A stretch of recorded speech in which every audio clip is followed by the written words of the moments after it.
Ashama hello akkamii nagaa fayyaa jirtu daawwattoota keenya kabajamoo fi jaallatamoo arras qophii gabaabaa isiniif qabannee dhufnee jirra. Qophiin keenya kanarraa akkamitti akka hojii bara haaraa waan ta'eef viidiyoo kana isin qopheessuu barbaanne hojii dhabdummaa barattoota keenya haala siistemii biraatiin akka dhufe beekuu akka qabdanii fi hedduun keenya beesaa alatti laxxafamu maxxanfamee magaalaa keessatti ilaalamuun hedduu rakkachaa turtanii haala sanirraan kan adda ta'e onlaayinii irratti argamsiisuun jalqabameera. Isuma kanaan iimeeliidhaan akkasuma lakkoofsa bilbilaa keessaniin galmooftanii akkaataa ittiin bakka itti dhuftanii fi yeroo itti argamuu qabdanii fi akkasuma waan hunda kan isinitti himu onlaayiniidhaan dhufuu eegalee jira. Ani immoo warra kaniin qabadhe it is factii kan ta'e information beeksisa barbaaduudhaaf beeksisa factii ta'e beeksisa dhugaa irratti hundaa'u beeksisa yoo galmooftan deebisaa isiniif laatu san isiniif qabadhee dhufe beeksisoota muraasan isiniif hubachiisuu barbaada. Okay, website qabu isaan hundi beeksisni kun website isaaniitiin galmoofna.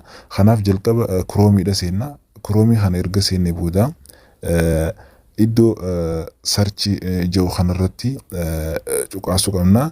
Erga cuqaasne freelance Ethiopia jennee barreessina.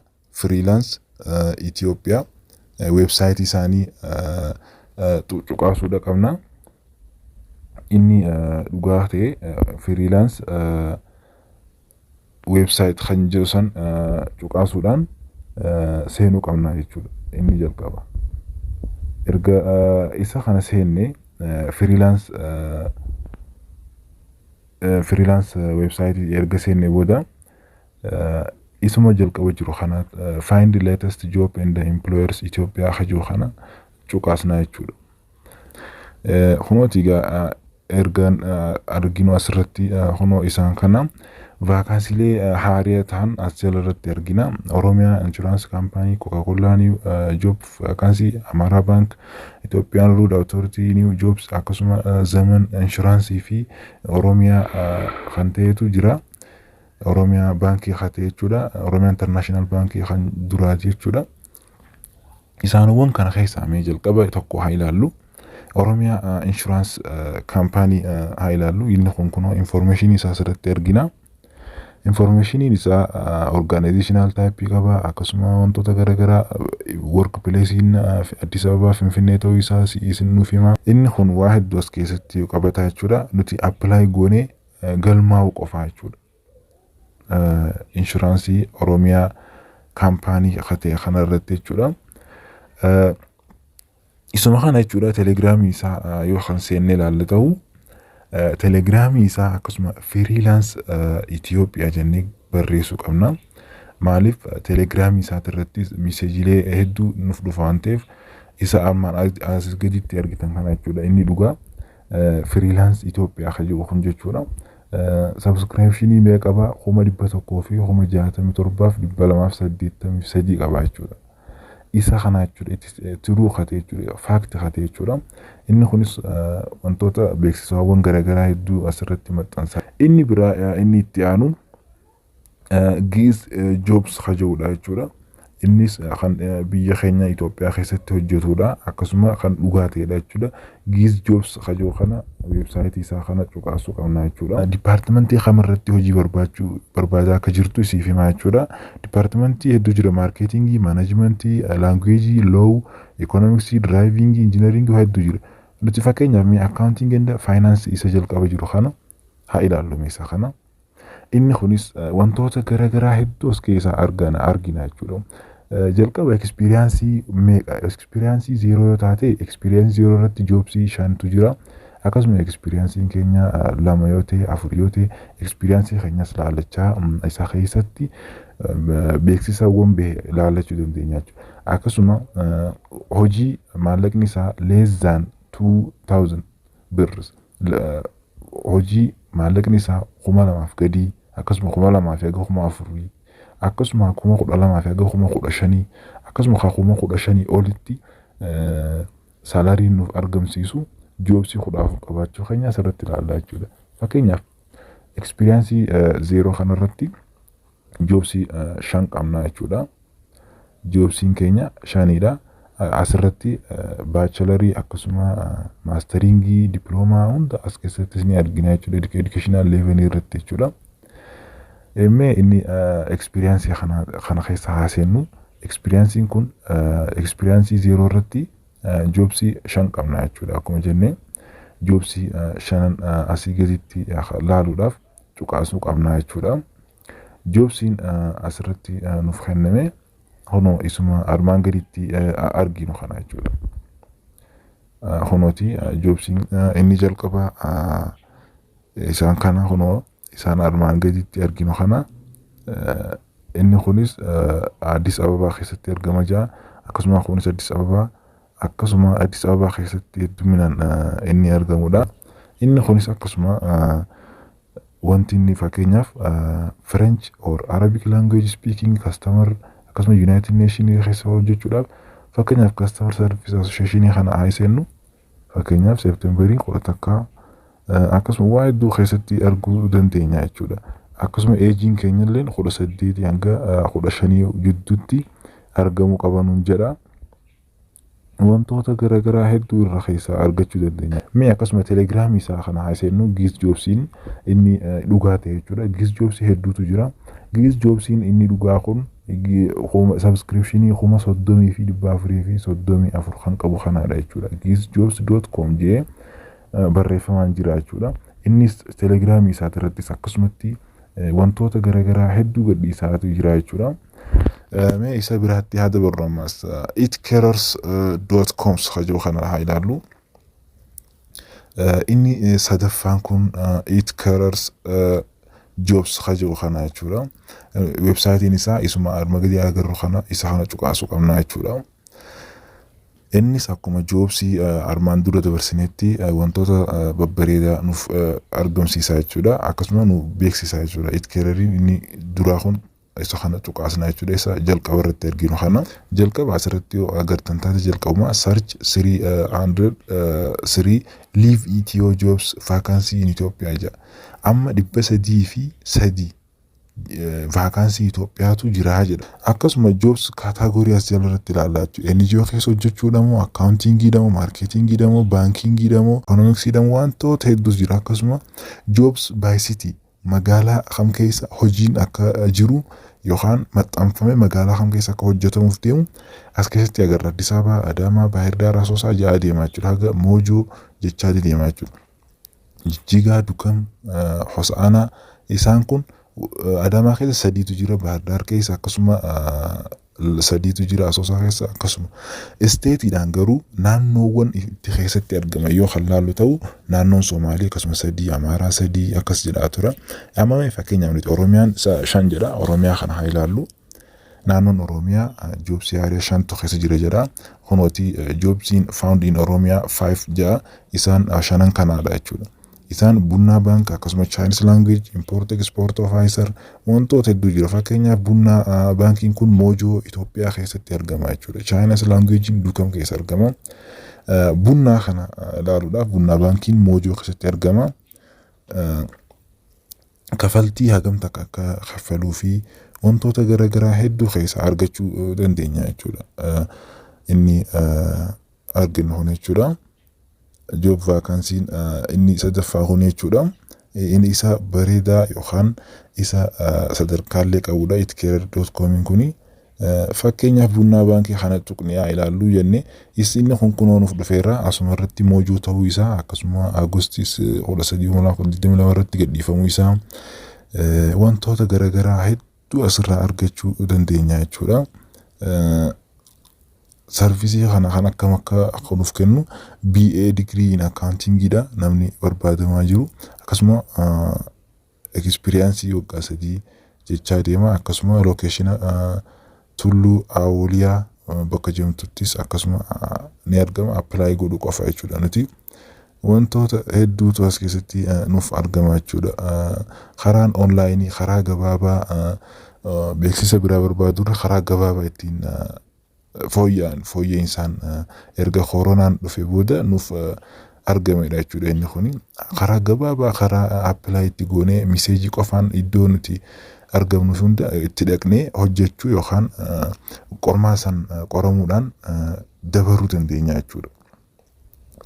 It-keerarsi keessattis argachuu dandeenya jechuudha. Nuti quban qabnu ummata keenyaaf akka beekaniif ummata keenya hunda barsiisaa isinii jechuus barbaanna.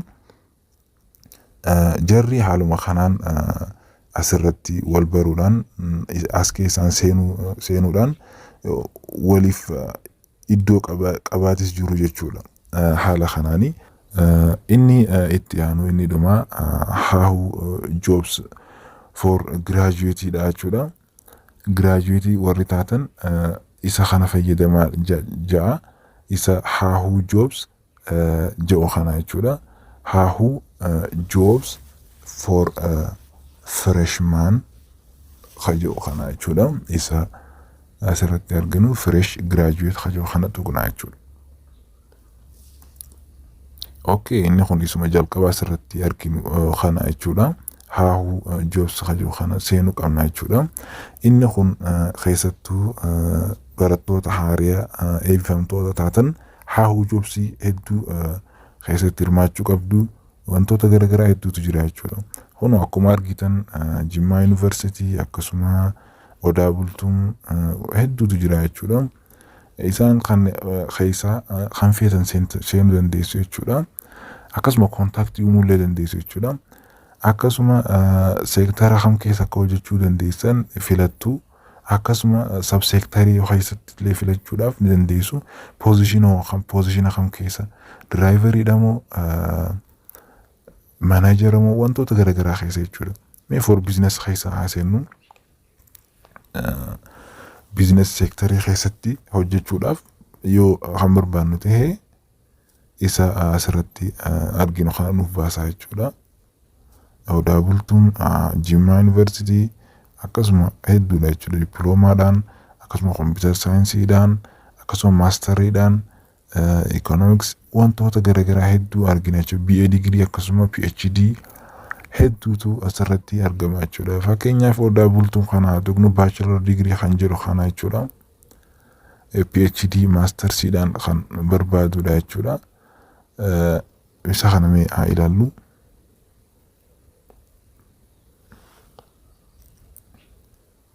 By the way, ani wanni isinii himaa jiru kun isa dhugaatii aappiidhaanis buufachuu dandeessu jechuudha. Hahu Jobs inni hedduu feekii ta'ee telegiraama keessa baay'achaa waan dhufeef haala kanaan isiniif hubachiisuu barbaada jechuudha.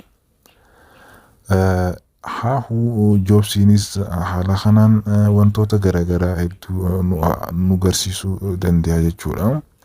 Akkuma argitan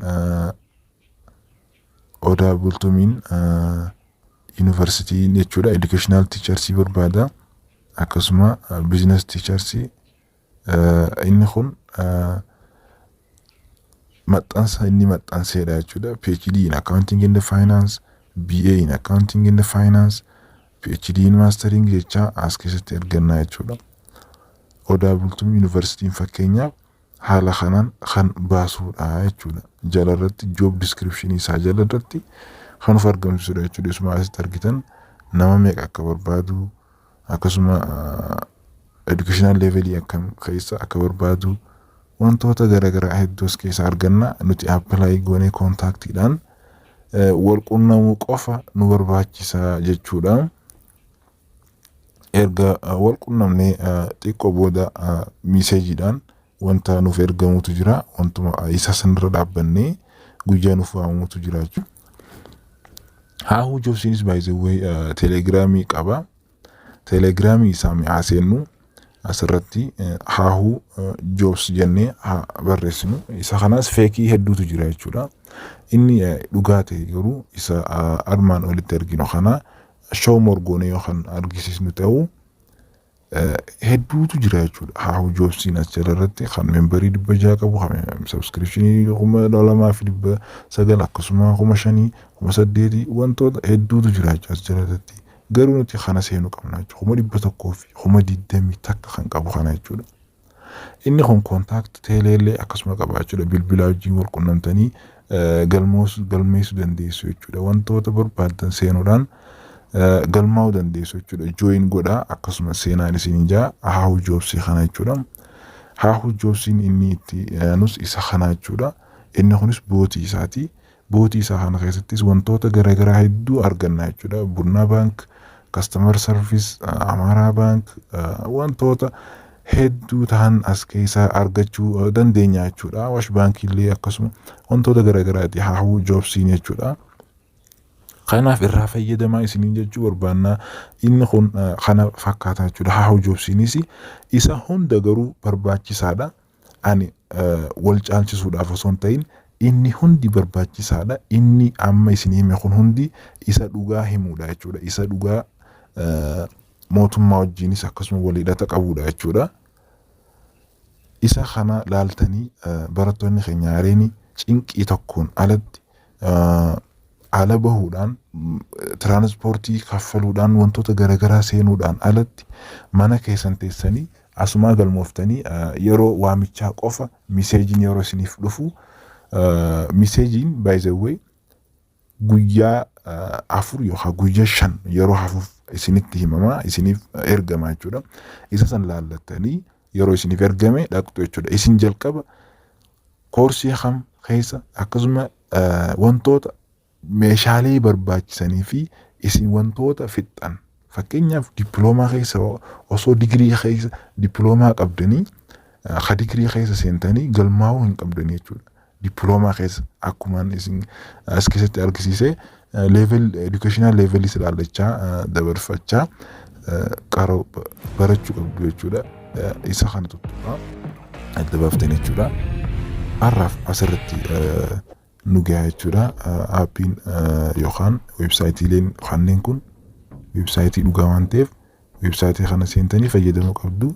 Jabaadhaa qoodhaa akkasuma subscribe godhaa, like godhaa, uummata keenyaaf share godhaa akka irraa hubataniif telegiraamii keessa share godhuudhaan nu gargaaraa isiniin jenna. Akkasuma uummata keenyaafis faayidaa qaba jennee waan yaannuuf akka irraa fayyadamaniif